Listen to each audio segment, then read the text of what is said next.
Bien, tal y como anunció el doctor Jacín antes de la pausa, estamos en compañía de José Enrique, quien conocemos cariñosamente como Piccolo. Con él vamos a tratar el tema de las relaciones dominico-haitianas y particularmente un aspecto que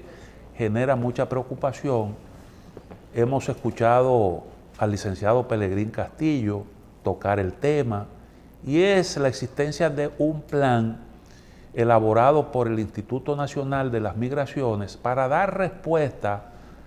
a una posible estampida desde Haití hacia República Dominicana de ciudadanos en búsqueda de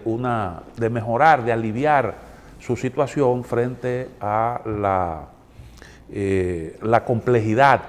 de la realidad que se vive en el vecino país. Yo quiero escuchar la opinión de Enrique con respecto a este asunto y por qué a él le preocupa el tema. Bienvenido, Piccolo. Sí, gracias doctor Cristino del Castillo, gracias doctor Julio Jacín. La historia de las relaciones dominico-haitianas es la historia del intento de imposición de planes como este, de tratados y de acuerdos o binacionales o impuestos por organismos internacionales en la relación de convivencia entre las dos naciones que compartimos la isla. Es el intento de la colonización y el intento de la hegemonía de la nación que hoy es Haití desde la colonización, desde los tiempos de la colonia. Fíjate que este plan no es más que reiterativo. No es más que reiterativo de otros planes que históricamente forman parte o de este proyecto de integración que tiene esos tres componentes. Primero, los intentos de colonización desde el inicio de la formación de la nación haitiana, que nos remitimos a la misma fundación cuando el rey Luis XIV concede en calidad de donación la isla Tortuga a el destacado comerciante noble Jeremías de Champs, y a su vez le vende la isla a la compañía Indias Occidentales, que esta compañía es la que nombra a Bertrand de Oregón, quien empieza la apertura hacia esos inversionistas franceses para desarrollar esos proyectos de plantaciones agrícolas de tabaco, café, cacao y de los ingenios a partir del 1650 en Haití. Haití en ese momento era una tierra arrasada, despoblada. Recuérdate que las devastaciones de Osorio destruyeron, arrasaron por orden de la corona española toda esa parte occidental de la isla para mantener a partir de las fortificaciones de Puerto Plata hasta el río Sama, hasta la capital, toda la zona fortificada de la parte española de la isla, debido a la andanada de las incursiones de los piratas, de los corsarios, filibusteros, bucaneros, que venían desde la isla Tortuga, porque esta isla era el centro del intercambio comercial lícito y principalmente ilícito, del contrabando de las principales naciones de las Antillas Mayores. Todo el contrabando que procedía de Jamaica, de Puerto Rico, de Santo Domingo Español, era un trasiego, se realizaba un trasiego desde la isla Tortuga hacia las grandes potencias de Occidente, o sea, las grandes potencias, Inglaterra, Francia, no españolas. Entonces, se abre la posibilidad entonces de ocupar ese terreno ya dejado por los españoles para desarrollar ya todo un proyecto de nación trayendo la mano de obra de origen africano, principalmente de Nigeria, y ahí se instalan en la parte occidental que hoy es Haití y se empieza a desarrollar toda esa nación cuya madre patria era francesa. Y la parte española, se llega a un acuerdo precisamente, el primer acuerdo impuesto por la potencia francesa, la corona francesa, fue el acuerdo de paz de Nimega, que fue en 1678, donde ya se reconoce por primera vez la existencia en ese lado de la isla, desde el 1650, 1678, de ya una nación, parte del protectorado francés, Saint-Domingue, Haití. Este es el primer tratado. Luego se impone el Tratado de Ryswick, que es una especie de tratado donde se establece imaginariamente la primera división limítrofe entre las dos naciones, que es en 1697. Pero no es sino hasta el Tratado de Aranjuez, en 1777, cuando en Aranjuez de España, la corona francesa y la corona española llegan a un acuerdo para establecer la división limítrofe, la primera división fronteriza que divide las dos naciones, instalando una división a través de 221 pirámides, bornes o mojones, como le dicen, desde Dajabón o el río Masacre hasta la cabeza del río Pedernales. Esta es la primera línea divisoria que se establece en esa época. Ya más tarde, en el acuerdo de Basilea, en el de Basilea entonces se establece un acuerdo que es cuando empieza la corona española le exige el retiro de las tropas francesas de territorio español ocupado a cambio de entregarle la parte española de la isla. En ese momento ya se había realizado el levantamiento de Toussaint Louverture, se había logrado la independencia en Haití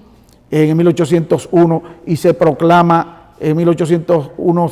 hasta el 4 se proclama la independencia y se promulga la primera constitución donde define la intención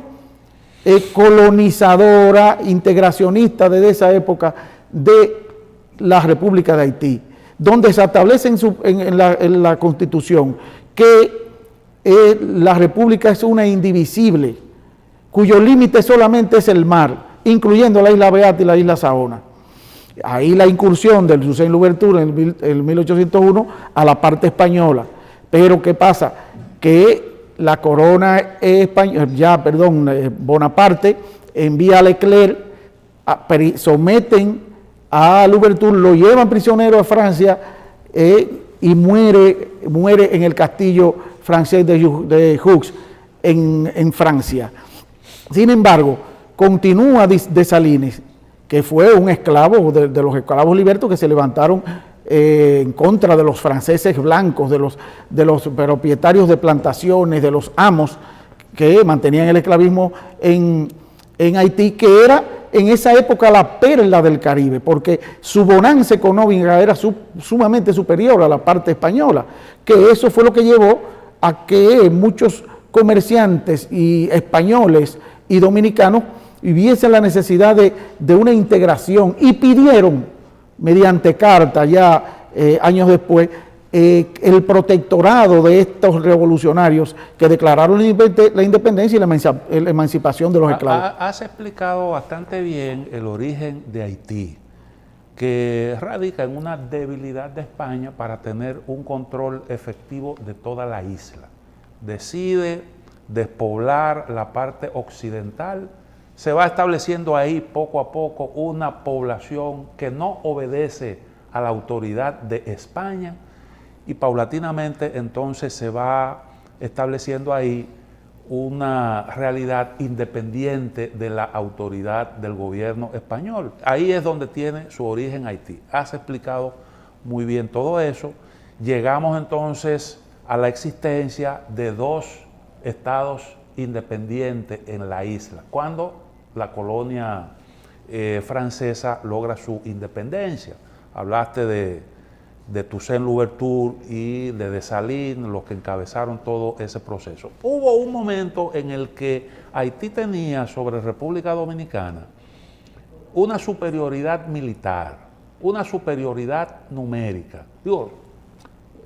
superioridad militar porque quedaron armados en la lucha contra los franceses, a los cuales vencieron. Y entonces tenían armamentos modernos, los más modernos de la época. Tenía una población más grande que la nuestra y además de eso era una colonia mucho más desarrollada que República Dominicana, porque allí se producía intensamente azúcar. Era una de las colonias más productivas que tenía Francia en la zona. La pregunta es, ¿cómo es que llegamos al punto de que República Dominicana, que tenía esa desventaja frente a Haití, logra, sin embargo,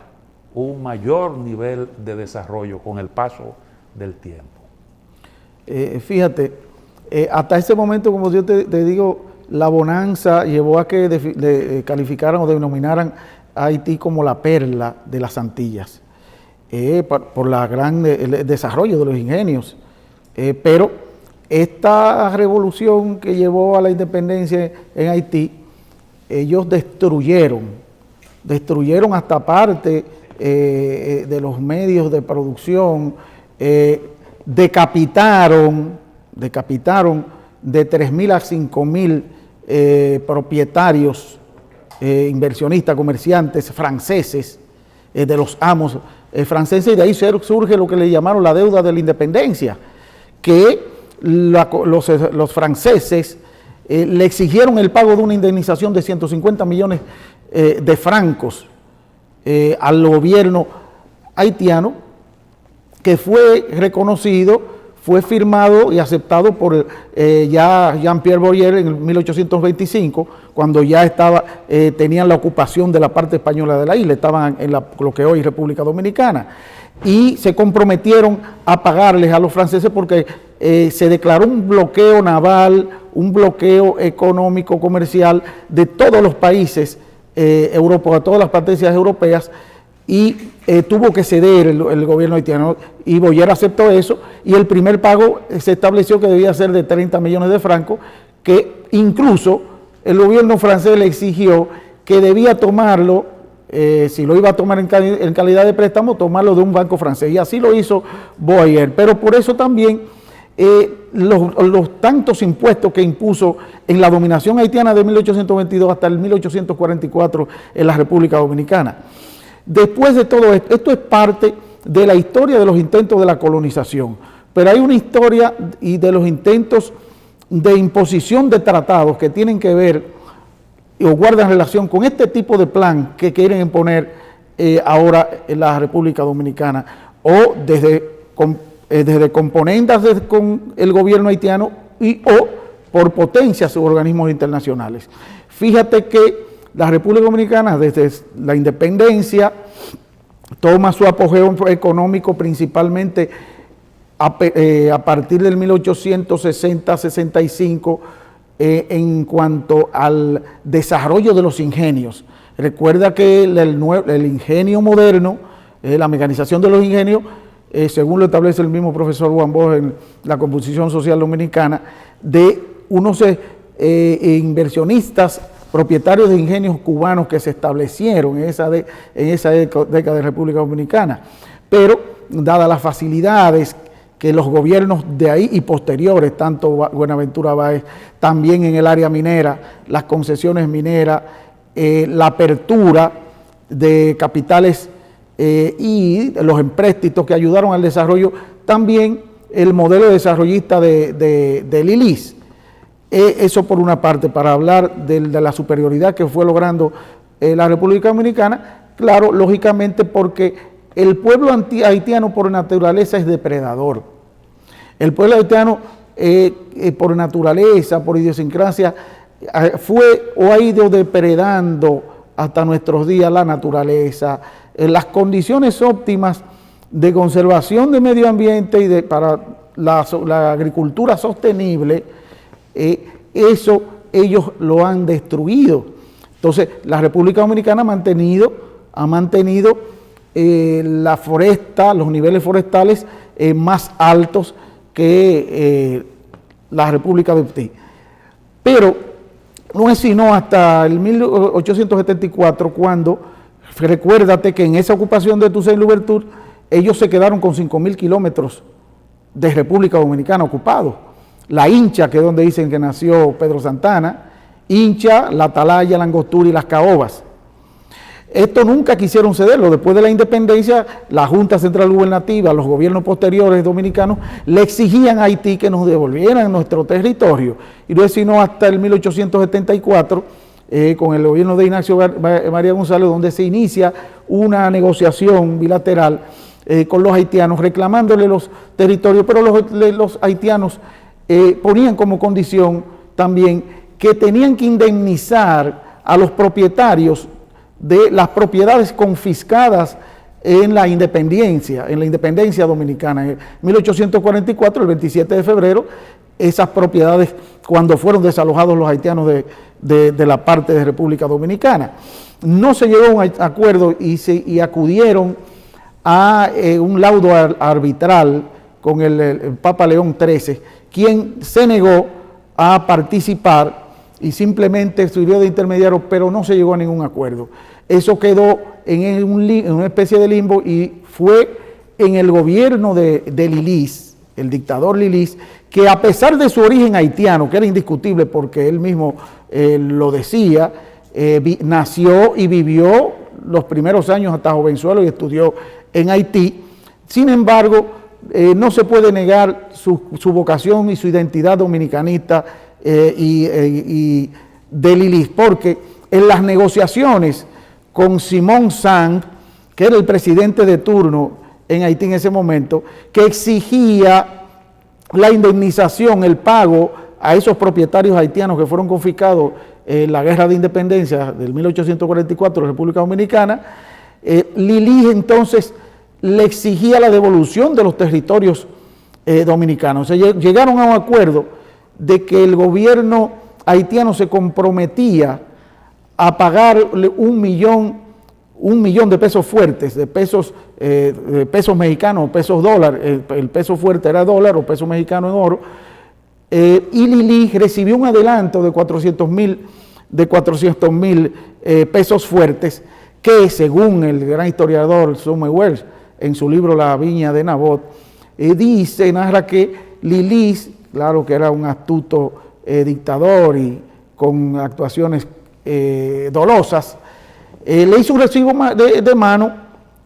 al gobierno haitiano y se quedó con los 400,000 pesos fuertes. No los registró en la contabilidad, en una contabilidad que posteriormente, no sé si tú recuerdas, que Lilis destruyó